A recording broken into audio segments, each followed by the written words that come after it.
Bon, j'ai à peu près une image convenable, donc on va parler du chapitre 1095 de One Piece. C'est pas les conditions optimales, je devais être à l'intérieur, mais on a eu la fin d'une réunion et du coup il y avait énormément de monde dans le couloir et je pouvais pas faire tranquillement ma review, alors que c'est peut-être une des reviews les plus intéressantes qui nous a amené depuis que j'ai commencé cette chaîne One Piece, puisqu'on va parler du début du flashback de God Valley qui va prendre, je pense et j'espère, beaucoup plus d'ampleur que ce qu'on pensait être à l'origine, soit l'affrontement entre Xebec et Gold Roger avec Garp dedans. Peut-être qu'on nous saupoudrerait à la fin de la naissance de Shanks, puisque depuis le film One Piece Red, on sait que celui-ci a été trouvé bébé dans le coffre après le départ de Gold Roger de cette île qui a été détruite peut-être par la marine, peut-être par Mother Flame, mais personne se doutait que le flashback de Kuma allait directement nous amener dans cette période sombre il y a 38 ans. Déjà, Kuma n'était pas un personnage qui m'intéressait profondément. Certes, il avait eu plusieurs rôles, peut-être même un peu trop pour aiguiser mon intérêt. Roi, tyran, Shichibukai, cyborg, révolutionnaire et j'en passe, et je me dis, un personnage avec autant de casquettes, finalement ça dilue un petit peu l'intensité de son propos, puisque il est là partout, tout le temps, et sans dire un mot, puisque de toute façon il n'a plus rien dans le crâne. Il n'a plus rien dans le crâne à cause du Dr Vegapunk, puisque c'est lui qui a fait l'opération, mais on sait maintenant depuis un chapitre que les commanditaires derrière, c'est les Tenryubito. Donc quels sont les secrets derrière ce personnage, derrière sa race? Parce qu'en plus de toutes les casquettes qu'il avait, c'était un personnage aussi qui avait une race particulière. On a commencé l'arc Ex-Id avec l'idée comme quoi Kuma était, en plus du reste, spécial, et c'est pour cette raison qu'il a été choisi. On aura également des réponses sur l'origin story de Shanks et sur son daron Phil Garland. Donc on ne l'a pas juste trouvé dans un trésor. Il se trouve que lui aussi, il a une lignée extraordinaire. Tout ça aurait pu être banal, mais c'est confondu, c'est tissé dans une seule et même histoire, l'histoire de God Valley. Et j'espère qu'on aura un flashback aussi long que celui qu'on a eu pour Oden Kozuki avec le dernier tour de piste de Gold Roger. Si tu aimes cette chaîne, n'hésite pas à t'abonner. Il y a 3 actions que tu peux faire globalement pour m'aider. Abonne-toi, tu me mets un like, un petit commentaire en me disant j'adore ce que tu fais ou t'es éclaté au sol, et bien sûr la notification et le partage pour pouvoir aider ma chaîne, les gars. C'est super important pour me permettre de continuer de faire des vidéos de qualité. Enfin, quand je dis de qualité, quand j'ai un espace un peu mieux pour le faire, mais c'est pas grave, puisque le propos est bon et que les arguments que je vais vous délivrer aujourd'hui, vous les entendrez très certainement pas sur d'autres chaînes. Voilà. On commence par la fin du combat et c'est très cool d'avoir le climax de l'affrontement d'Ex-Id pour pouvoir avoir l'introduction de ce flashback. On a déjà eu un flashback sur l'arc Ex-Id. L'arc Ex-Id est associé parce qu'en fait on a voyagé à travers un petit peu tous les héros, tous les personnages du lore et du monde de One Piece.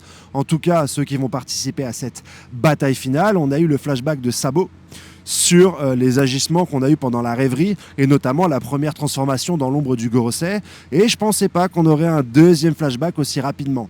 Mais pour amener ce flashback là, il faut peut-être que dans l'élément présent on soit au climax de l'affrontement, et là on a tout le monde au sol. Le double KO de Kizaru et Luffy, je vais pas revenir dessus, mais voilà, Kizaru nous dit je peux plus faire un pas, Luffy ne réagit plus, il y a besoin de Franky un petit peu pour se protéger de la première attaque de Saturne qui a essayé de le tuer avec une de ses pattes. Et l'intégralité des Mugiwara, nous le dirons, ils sont dans l'incapacité de bouger. Dr Vegapunk dit que c'est très certainement lié à un fruit du démon. Répondre à la question tout de suite, est-ce que les transformations qu'on a vues du Gorosei sont issues d'un fruit du démon ou d'un rite satanique et démoniaque? On est un petit peu trop tôt pour pouvoir se pencher sur la question, et j'aimerais pas le faire maintenant. Et je vais pas prendre la phrase du Dr Vegapunk comme une phrase à prendre au pied de la lettre pour avoir un petit peu des révélations concernant cette nouvelle forme qui me paraît quand même beaucoup plus élaborée qu'une transformation de fruit du démon. Bon, on y reviendra après, pas dans cette vidéo, un peu plus tard. Il va commencer à pleuvoir. Je vais faire ma première review sous la pluie. Ce qui est intéressant, c'est que on arrive au point culminant, plus personne ne peut bouger. Il y a grosso modo 2 personnes qui peuvent les sauver à ce moment-là. La première, bien sûr, c'est Bartolomeo Kuma, qui va très certainement venir après le flashback. Et j'espère qu'on aura un flashback d'un bloc. Qu'on n'aura pas juste la première partie de God Valley, qu'on devra attendre plusieurs années pour avoir la deuxième partie du flashback de God Valley. Je pense notamment au débarquement de Xebec et de Roger. La deuxième personne qui potentiellement peut les sauver, n'oubliez pas, c'est le robot qui a été réveillé grâce à Nika. Donc possiblement, potentiellement, c'est lui qui va venir sauver Jawar Leboni. Mais on est quand même dans un climax où Saturne la tient, demande à l'intégralité des officiers encore présents et qui ont le droit de voir cette grande figure politique à l'action.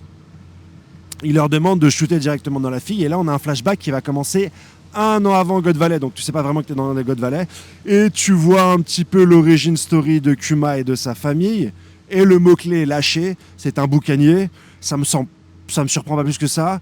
On ne sait pas quelle est sa spécificité, on sait qu'ils sont rares et que c'est le dernier survivant, mais comme les Lunaria, nous balancer encore une fois une nouvelle race et nous dire que attention à les what the fuck sans nous expliquer finalement pourquoi, c'est déjà vu.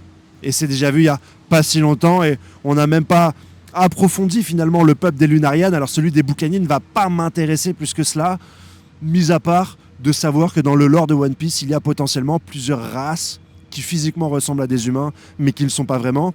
On apprend ensuite en fin de chapitre que ça serait plus ou moins lié à du sang de géant qui leur donnerait une force ou une résistance supplémentaire. C'est cool, ça explique pourquoi Kuma a été transformé en cyborg, pourquoi potentiellement c'est un soldat qui peut être intéressant. Mais dans le lore de One Piece déjà complet des multiraces, c'est pas la chose la plus intéressante. La mort des parents de Kuma n'est pas non plus au niveau de la mise en scène mis vraiment en avant, mis à part le visage de Kuma déstructuré par la mort de sa mère. Même le design de son père n'est pas très recherché. On comprend que le sujet principal de ce flashback ne se fera pas directement là, mais peut-être plus tard. Et grande surprise, sans grande pompe, on a la confirmation que c'est le début du flashback de God Valley. Début du flashback parce que j'ai l'impression qu'on va prendre notre temps. J'ai l'impression qu'on va rentrer dans le détail. J'ai l'impression qu'il y aura pas mal de personnages. Ivankov, très certainement la mère de Kuma, potentiellement Crocodile, le père de Shanks. J'ai l'impression que Oda va répondre à pas mal de choses dans ce flashback en y incorporant les histoires personnelles des différents personnages qui ont été développés et des différents secrets pendant 105 tomes. Et je trouve que c'est une bonne idée de réunir sur God Valley pas seulement Xebec parce qu'on n'attendait finalement que lui, pas seulement Shanks parce que depuis le film on sait qu'il y aura peut-être son origin story, pas seulement Roger, parce que très certainement que la vérité sur les Tenryubito, il l'a apprise sur cette île.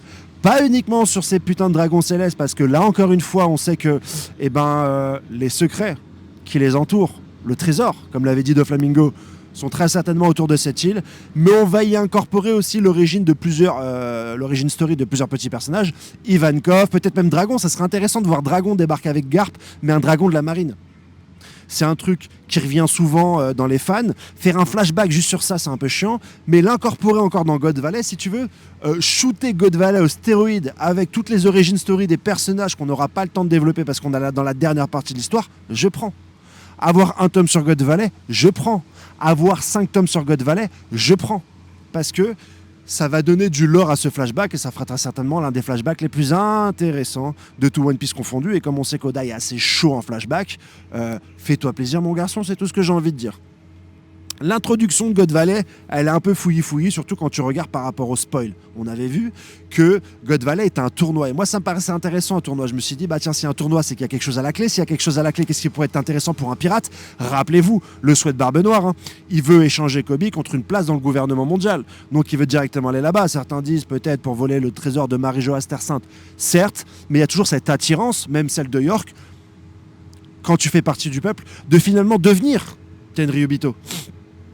C'est pour ça que York vend les autres Dr Vegapunk. C'est pour ça que Barbe Noire manigance pour pouvoir rentrer directement dans le gouvernement. Et je me suis dit que Xebec s'est très certainement pointé sur God Valley pour pouvoir gagner ce tournoi et devenir Tenryubito.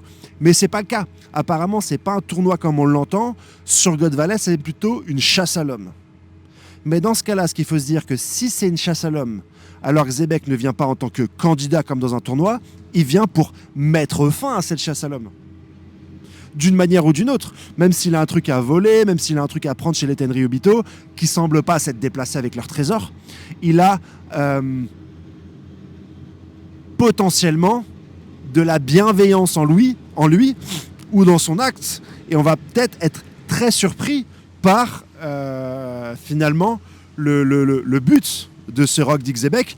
RIP, soit dit en passant, à tous les youtubeurs qui vous ont dit que Shanks était très certainement le petit-fils de Xebec. Voilà, un petit tacle comme ça à la concurrence. Moi, on s'en prive pas quand j'ai dit que les politiciens, les Gorosei n'étaient pas des politiciens, mais c'est pas grave. Ce que je voulais dire par là, c'est que on va peut-être avoir des surprises. Mais avant d'avoir ces surprises-là, comme je vous ai dit, on va avoir pas mal d'histoires à développer. Et celle de Kuma et celle d'Ivankov, et celle de cette petite meuf qui bouffe de la viande et qui ressemble à Bonnie, qui est très certainement la mère de Bonnie, je prends. Des histoires d'enfants telles qu'on a pu avoir d'une part dans le flashback du Mont Corvo, mais aussi dans les 10 derniers chapitres de Hunter x Hunter. Je peux spoiler, personne ne lit les scans de Hunter x Hunter. On a le flashback de la Brigade Fantôme dans la décharge. C'est très émouvant. C'est le retour de Togashi. Ça a été mis en avant même par le Weekly Shonen Jump. C'est sûr que Oldal l'a lu. S'il peut s'en inspirer au niveau dramaturgie pour développer l'origin story de Kuma, d'Ivankov, très certainement de Dragon du côté de la marine, parce que la marine finalement va débarquer. Donc les Tenryubito vont quelque part perdre pied à un moment donné sur cette île de God Valley. Ils vont faire appel à la marine. C'est Garp qui va venir. Peut-être que sa décision de ne pas devenir amiral en chef ou ne serait-ce qu'amiral va venir de ce qu'il va voir sur God Valley. On va très certainement avoir Dragon qui va basculer côté révolutionnaire alors que c'est un marine avec son daron par les choses qu'il va voir sur God Valley. On aura également Xebec qui va mourir, je crois. On n'entend pas parler de Xebec après God Valley. Explosion des Rocks après God Valley, donc des choses également qui vont se passer. Gold Roger également là-bas. Tu vois, si God Valley aurait été un tournoi, j'aurais compris. Que Gold Roger se pointe, que Xebec se pointe, que la marine se pointe. C'est un tournoi, peut-être que chacun des camps peut amener des personnages. Mais là, une chasse à l'homme, va falloir trouver ce qui va tous les ramener autour de cette île. Et je pense que pour le développer, il nous faut 5 tomes. J'espère. C'est ce que je souhaite du plus profond de mon cœur en tout cas. Voilà pour ce que je peux dire en tout cas de cette partie et mon analyse sur le futur de l'œuvre. Désolé de vous filmer un peu ça dehors, je crois qu'on a même eu de la pluie. J'avais une super vue de ce côté-là, mais malheureusement la lumière n'était pas ouf parce que je crois que j'ai le soleil de l'autre côté, un truc comme ça. Mais voilà, je retourne chez moi dès demain, les prochaines reviews seront à la maison. Allez, bisous, bye bye. Hasta luego, abonnez-vous, bye.